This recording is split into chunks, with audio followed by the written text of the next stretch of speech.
What's up, ladies and gentlemen? It is the King and I Life podcast, hosted by myself, Soul Toucher the Poet, and my brother, Son Soul X, in his joint. Check it out. Hit us up, www.kingandilife.com, for all our podcast info. Subscribe to whatever podcast platform that you choose. Also, hit us up, KINGANDEYE369@gmail.com. Email us your suggestions, your feedback, and all that good stuff. Tune in to us live on Facebook, YouTube, and Twitter, Wednesdays, 7:30 p.m. Eastern Time. And make sure you like, subscribe, and share, because we are all over all those social media platforms. Stay tuned for the good stuff. Yeah, we out. So, what we got on the menu today, my brother? Yes, man. Yes. We had to come back around to this one, but we're going to narrow it down, which is gas prices and inflation. This shit is out of control, bro. It's out of control, yeah. Man. It's out of control.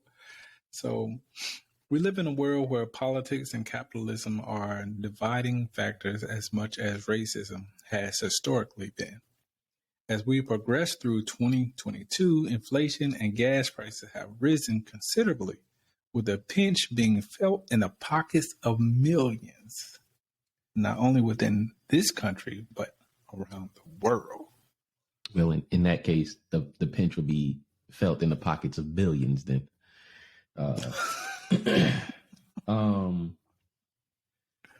I actually took some of the talking points and combined this with the topic that we want to do, the cost of outside, because I kind of felt like they went hand in hand, and some of the talking points were kind of similar. So I just, yeah.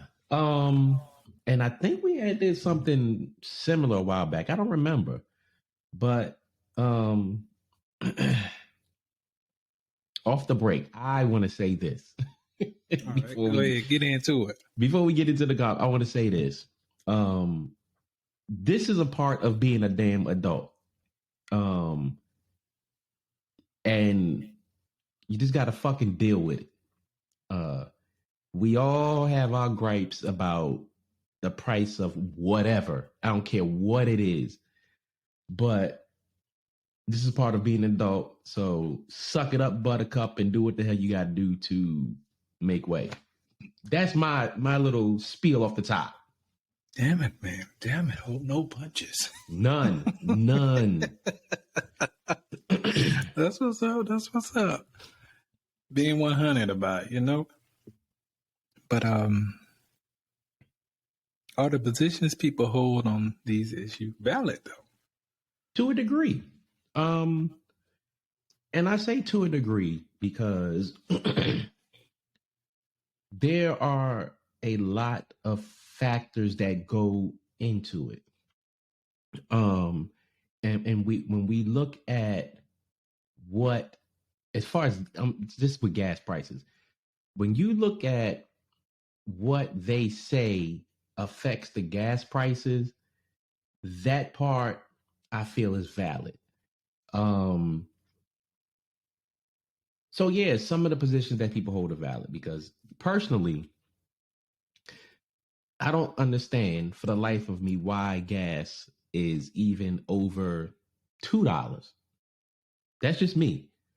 So, and when it comes to inflation, it's the same thing. It's like, yo, why is this shit so goddamn high? Like, why? But again, that's not my field of study.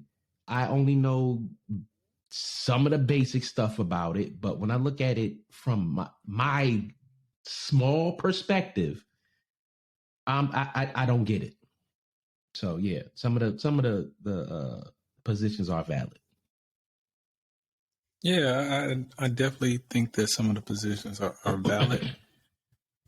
From what I gather, this whole thing with Ukraine and, Russia being one of the suppliers of oil to certain nations, it's making everybody else have to basically fall back and look for new outlets to get their oil resources. So on the major scale of, the oil industry, it's definitely playing an impact on that. So again, I'm not an expert. I'm just going by what I've been able to figure out and watch and gather information on. But here's the thing about it, though. If people don't buy the fucking gas, they're going to bring that shit down. I promise you they are.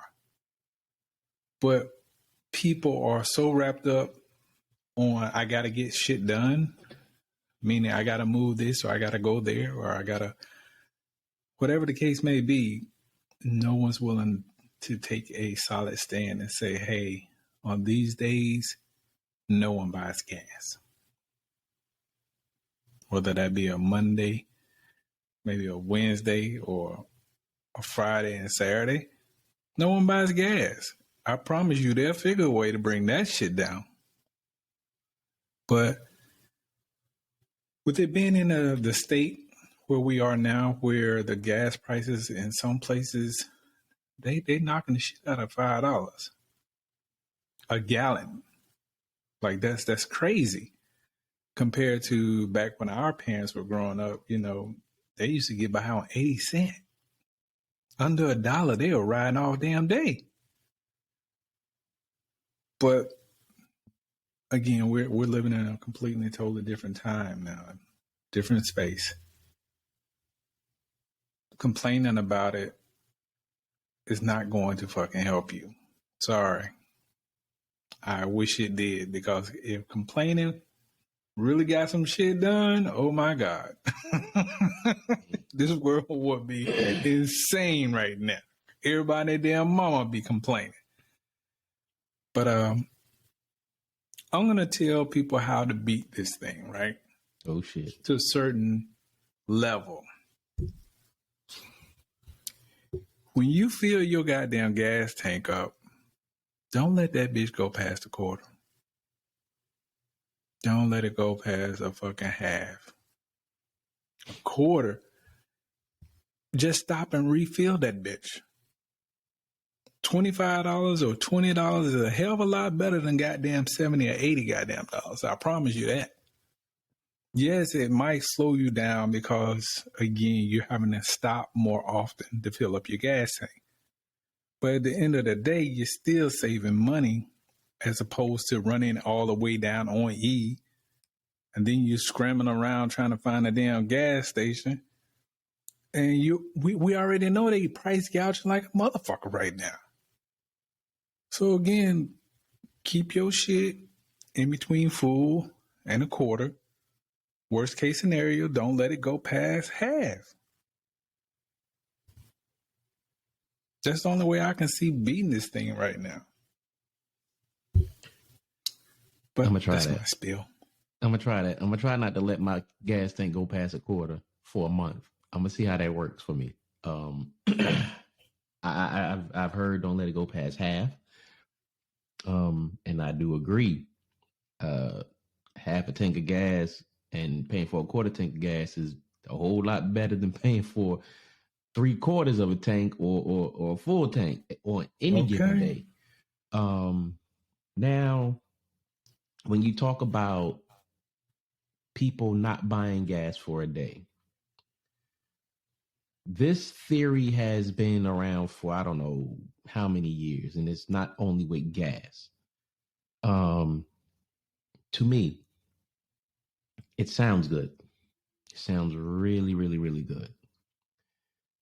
But the problem with that is I don't think it is feasible for an entire population. And I say that because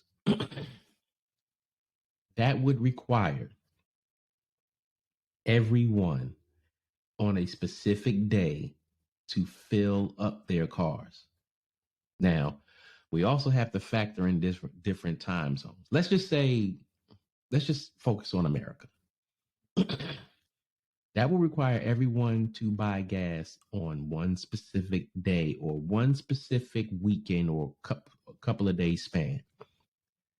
And then that will require them to have enough gas to do whatever they need to do so they don't have to fill up for that next 2-3 days. Because a full tank of gas should last you at least 2-3 days.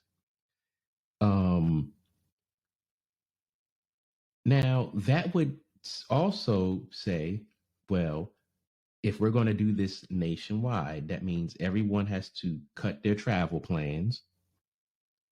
They'll have some people who use their cars to work. They would have to stop working that day. I'm talking about like Uber, Lyft, Instacart, and all those people. For that day, they would have to not work at all. Then you have to factor in the people who are not financially sound to also jump into that. Because if you say, hey, on this day, everybody fill up their cars, and on this day, ain't nobody going to drive, a joker on whatever day might not have that money. But then on that day, when we say don't buy gas, that's when they had that money and they need to put gas in their car because they got things to do. It just ain't going to work for them. Do I think it would work overall? I don't think it would make a big dent overall for these fuel companies because they have they're global. None of them are really like local companies. And then you also have to factor in which of these companies are part of a overall brand. Like you have ExxonMobil, that's one company. And I don't know how the other ones are linked. And then you also have to look at, this is what I've seen here, only in Maryland, what I've seen here. Like we have Royal Farms, we have Wawa, we have Exxon, Shell, and all the other popular gas places. So there is a facility called Baltimore Tank Lines. And I've seen Baltimore Tank Line trucks carry gas to all these various gas stations around here. That's not Shell. That's not Exxon. That's not BP. That's Baltimore Tank Lines taking this gas to all these various gas stations.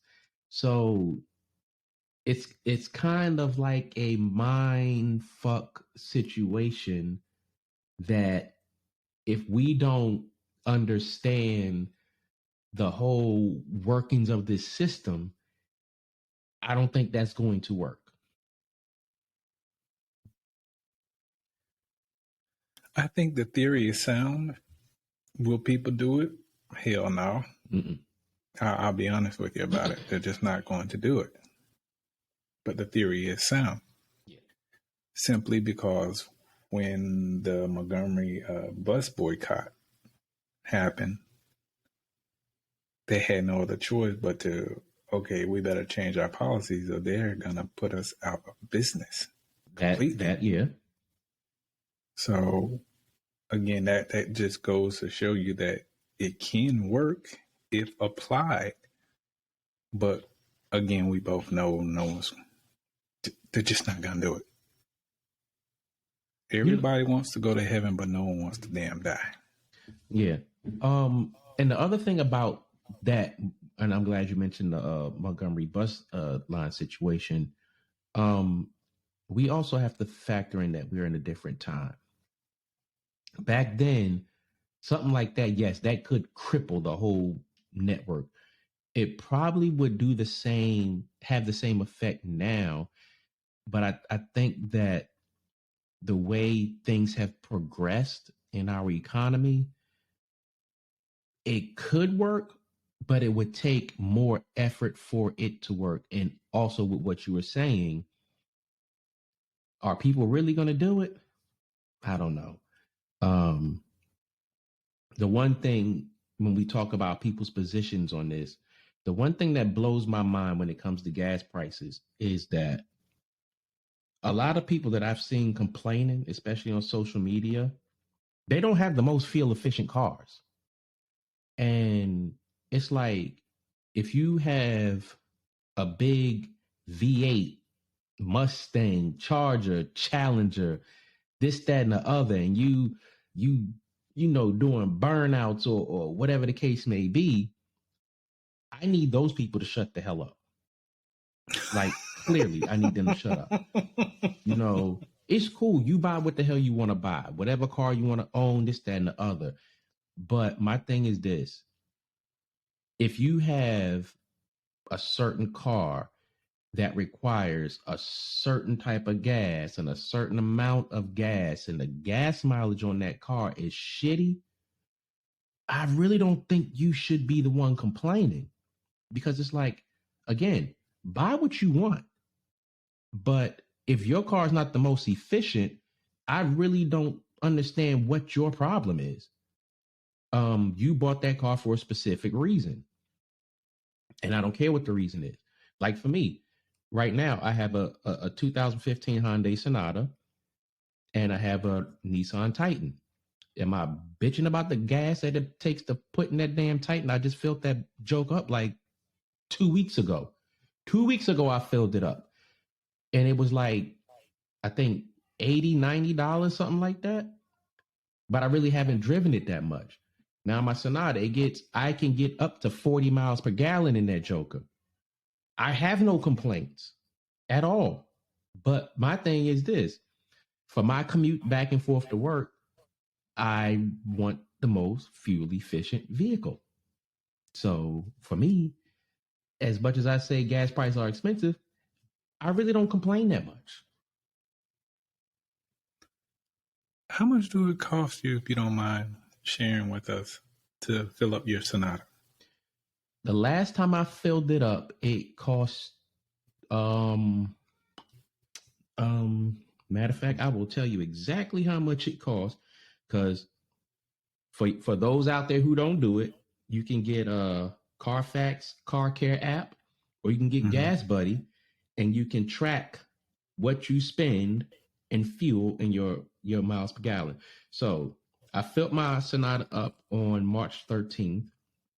It cost $50.09 to fill it up.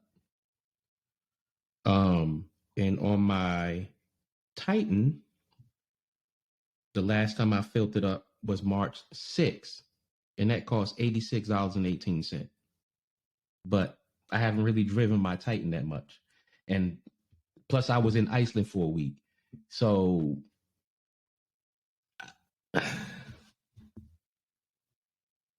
what's the name of those apps again? I think the listeners would enjoy. Gas Buddy is one of them. And if you go in your app store and look up Carfax or Car Care, get that. And you know, the thing about these apps, people would get on me about, oh, you track your gas, this, that, and other. You goddamn right. And I don't necessarily track it for how much I spend on gas. I track it to track my gas mileage, because you know you're into cars, and I care about cars. So we both have that. So my thing is, if you're tracking your gas mileage on your car and you see drastic changes, you either know that you need to take your damn foot off that damn gas pedal as hard, or something is going on with your car. Maybe you need an oil change, air filter change, or whatever the case may be. And when I get people hip to that, they're like, oh, shit, thanks. Plus, you can see how much you spend in gas. True that. I don't complain about gas prices. I just don't. Simply because both of my vehicles, one is a V6 that's twin turbo charged, which is my larger SUV. And my other car is a V6 also. And, you know, it's not supercharged or anything, but it's fun as hell to drive. But I learned a long time ago that for me, I think I get the most enjoyment out of V6 engines. I've had plenty of V8s. I love V8s. Hella fun. Hella fun. But at the end of the day, I want to have fun and get decent gas mileage. I ain't got to get the best gas mileage, but I need decent gas mileage. Right. So that's why I can't complain about, the prices right now. And again, I think that people are going to complain regardless. They could be, shit, drop it down to $1.11. There'll still be somebody complaining about that. Right. It's just one of those things that we all are using right now, aside for the people who have electric vehicles. And it's funny, me and my wife were having that conversation about, she was asking me how come I haven't switched over to electric yet. And I'm like, I just don't know. I don't know how I feel about electric vehicles right now. And I guess that's because I've never really ridden in one. Right.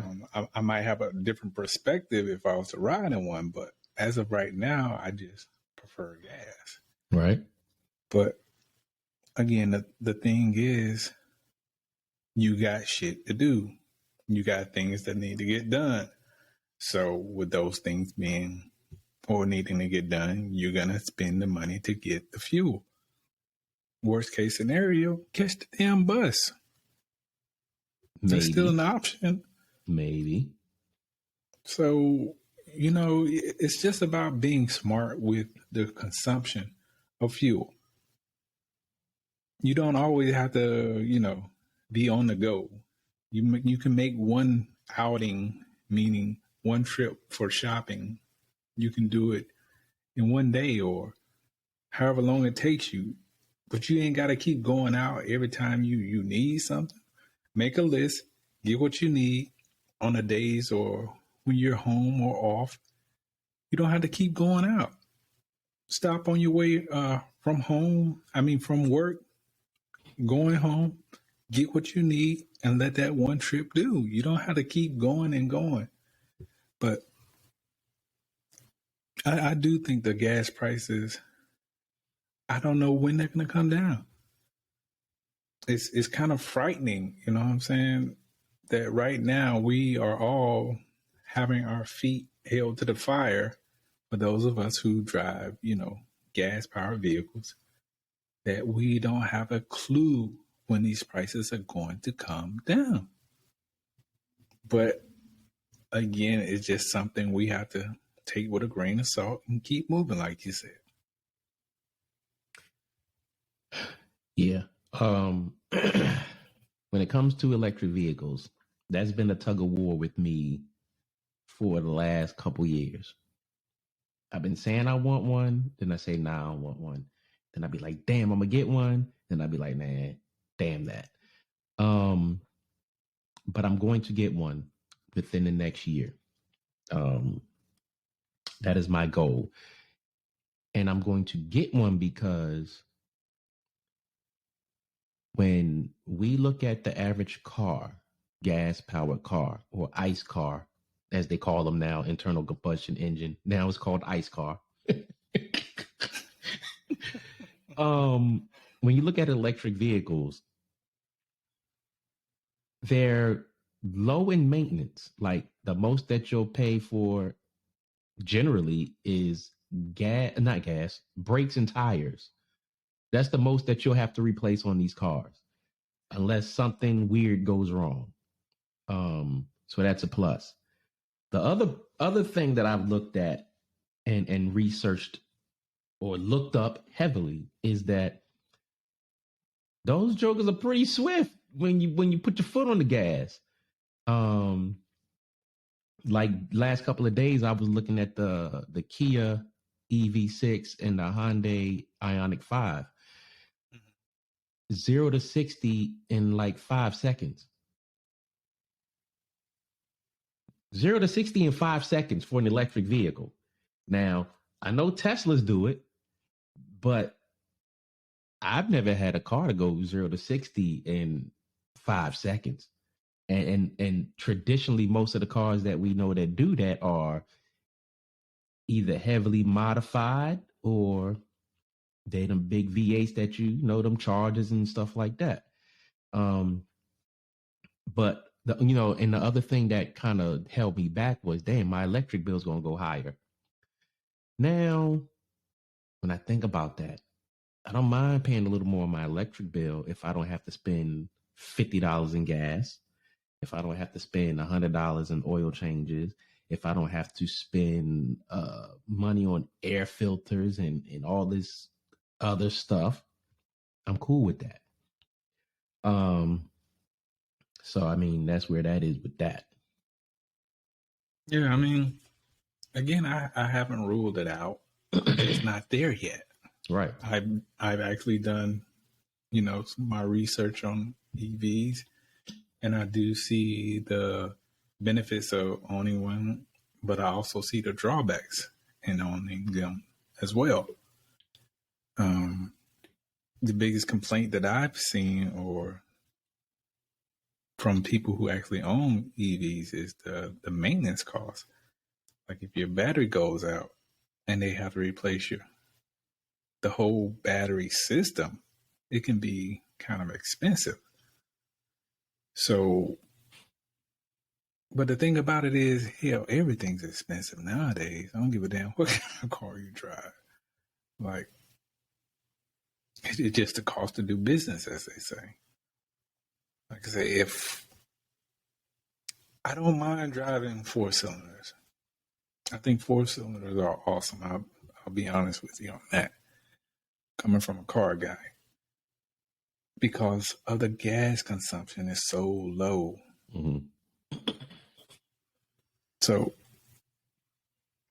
if I had the choice to buy a 4-cylinder or a V6 right now, I'll probably still go with the V6. Mm-hmm. I'd just be willing to pay the extra money. But I'm definitely not. It'll be a while before I go back to a V8. Especially now because of these damn gas prices. And there's nothing wrong with, having a V8 or a muscle car or sports car. If that's your preference, cool. But again, like you say, you can't complain about the damn gas prices. You knew what you're getting yourself into by buying this larger engine car. Yes, it's going to be fun. Yes, it's going to be exciting. Yes, you're going to get all kind of people staring at you depending on what kind of car you get. You're going to love the sounds that mug make. You're going to love the feeling of the acceleration. All of those things. But again, that price of that damn heavy foot that you got, that right foot, it comes at a cost. So, no, I'm not fucking with a V8 right now. Look here. The last two things I'll say on this is, you was talking about people talking about the batteries in electric vehicles. As long as that joker's under warranty, it should not be a big deal. And in situations like that, have your electric vehicle, but have your other vehicle just in case that electric vehicle goes down. That's an easy solution for that. And for the V8s, the only reason why I got that Titan is because my damn Armada died and I live in a house and I may need to transport some stuff to the landfill or something like that. I'm not going to pay $20, $30 or whatever dollars to have the trash people come get it when I could take that stuff up the road myself. And if it's recyclable, I pay nothing. And if it's trash, I pay like $5 to $7. But when I turn that Titan on, I love the way it sounds. That V8 just sounds so delicious. Like sometimes I sit in here and I could start it from my phone, and I just sit here and just do like this and turn it, and then it should go boom, and it just sounds so damn good. Yeah, man. So There's I get nothing it. like it.